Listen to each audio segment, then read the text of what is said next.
لو أنزلنا هذا القرآن على جبل لرأيته خاشعا متصدعا من خشية الله صدق الله العظيم وبلغنا رسوله النبي الكريم. Dear brothers and sisters, today inshallah we are starting a new khutbah series. This series will be a spiritual journey through the verses of the Holy Quran. But every journey requires preparation. The scholars, the Muslim scholars, have a beautiful expression about this. They say, Al-usul qabla al-wusul. To arrive, you must first follow the principles. The Quran, our holy book, is full of wisdom and provides useful guidance. It is like a spiritual treasure for human beings. Before seeking the treasures of the Quran, we must learn how to approach, how to listen to, and how to open our hearts to it.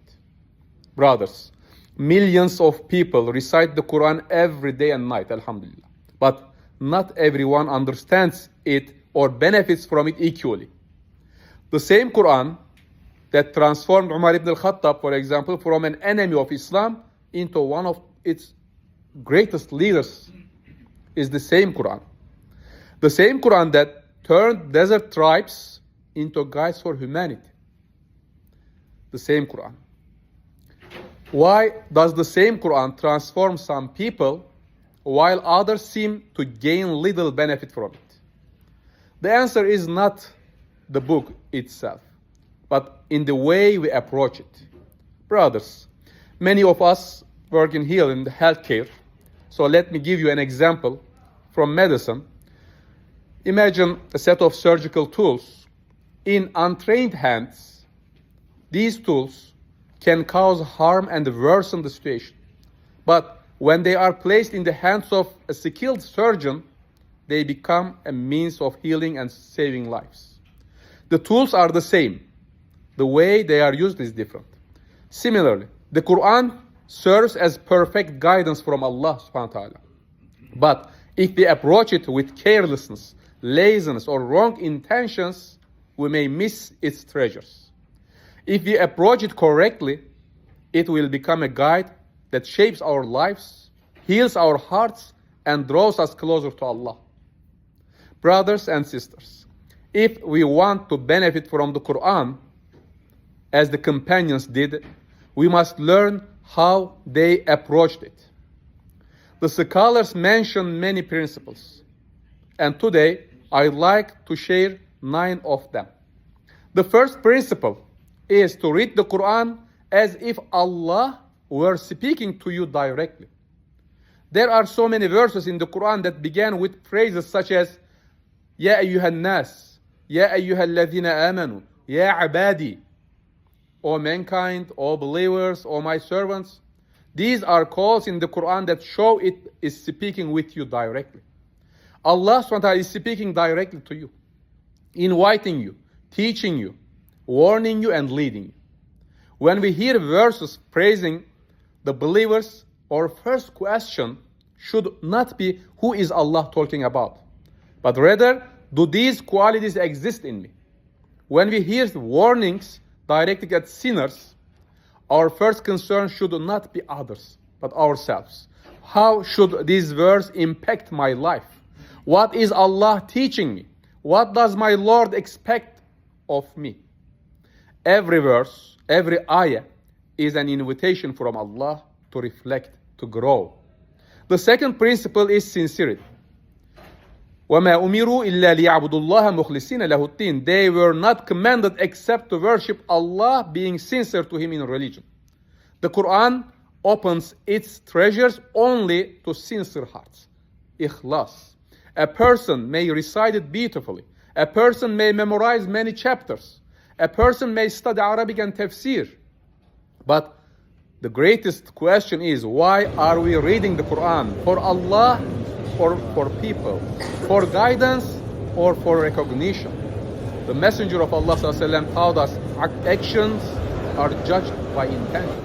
إِنَّمَا الْأَعْمَالُ بِالنِّيَّاتِ. The Quran is not just to be recited by our tongues. It is meant to transform our hearts. And the third principle is to never forget what kind of book we are holding, what kind of book we are reading. لو أنزلنا هذا القرآن على جبل لرأيته خاشعا متصدعا من خشية الله. If we had sent down this Quran to a mountain, you would see it break apart and come down in pieces for fear of Allah. This is more than just a book of stories. It's more than just a book of law. It's more than just a theology. It is the Kalamullah, the speech of Allah, the Lord of the worlds, the Lord of the worlds. It teaches us why we exist. It teaches us where we came from and where we are going. Every time we open the Mus'haf, the Quran, we should be grateful that Allah has allowed us to hear His words, His blessings. Every time when we recite the Quran, we should be grateful to Allah. Allah, because He allowed us to hear, to listen, or to read His words. The fourth principle is to remember that the Quran speaks to every age. In huwa illa dhikrun lil alamin. It is nothing but a reminder to all people, all worlds, all times, all centuries. Some believe that the Quran only addressed 7th century Arabia. But Allah revealed a book that will guide humanity until the day of judgment. Human beings grow older, and civilizations rise and fall, but the Quran never grows older. In a sense, as time grows older, the Quran grows younger. Our fears, our hopes, and our temptations remain the same. Our need for Allah doesn't change. Therefore, the Quran will never be out of date. And the fifth principle is to read the Quran through the lens of Tawhid. The central theme of the Quran is Tawhid. Every story, every command, every blessing, and every warning brings us back to this idea. The Quran introduces us to our Lord and teaches us the reality of Tawhid. Allah says, we didn't send any messenger before you, except that we revealed to him, La ilaha illa ana fa'budu. There is no God except me, so worship me. And the sixth principle is to see the Quran as a single, the whole, a unified book.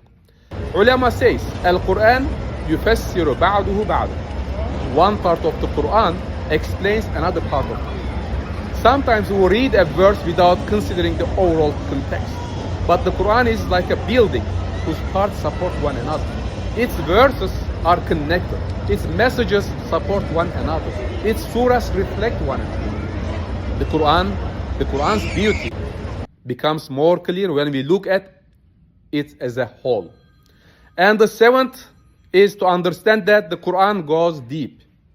Allah subhanahu wa ta'ala says, if the sea, the ocean, were ink for my words, for Allah's words, it would run out before the words of my Lord were finished, even if we refilled it. In another ayah, كتاب أنزلناه إليك مبارك ليدبروا آياته. This is a blessed book that we have revealed to you so that they can deeply reflect on its verses. The Quran is like an ocean without a shore. The more deeply we dive, the more treasures we discover. Many scholars have spent their whole life studying it, but none of them said they had found all of its meanings. Some great Muslim scholars, like Imam Ghazali, like Bediüzzaman Said Nursi, when they want to explain a verse, just a single verse, they say one of the hundreds of meanings of that verse is. One of the hundreds of meanings of that verse is. This is one of the miracles of the Quran, brothers.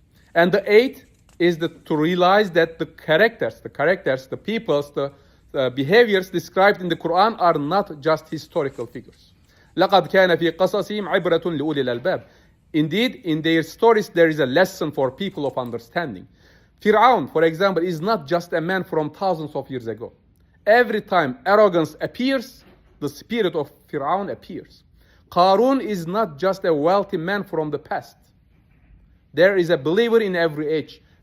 There is munafiq, disbeliever in every age. The Quran teaches us to recognize these realities both in the world around us and in ourselves. Finally, the ninth principle is to approach the Quran with a sense of need. O mankind, Ya Yuhannas, Allah says, your Lord has sent you instructions, healing for the hearts, guidance, and mercy for the believers. Whenever we face a challenge, a temptation, a loss, a family problem, or an important decision, we should remember that the Quran is a book of guidance. Before looking everywhere else, we should first ask, what does Allah teach me about this through His book? What does Allah teach me about this through His book? Allah says in the Quran, مَا فَرَّطْنَا فِي الْكِتَابِ مِنْ شَيْءٍ. We have not neglected anything in the book. In another ayah, وَلَا رَطْبٍ وَلَا يَابِسٍ إِلَّا فِي كِتَابٍ مُبِينٍ. There is nothing fresh or dry except that is in a clear book, in Quran. This doesn't mean that the Quran is a textbook of every worldly science, but it contains every principle necessary for our guidance and our journey to Allah. Open the Quran and say, Oh Allah, I am lost without you. Guide me through your book. Brothers and sisters, these 9 principles are not the destination. They are the keys, the principles that help us begin the journey. And if you do so, inshallah, the Quran will transform us rather than just inform us. May Allah grant us these 9 keys and make us among the people of the Quran. Ameen. Walhamdulillahi Rabbil Alameen.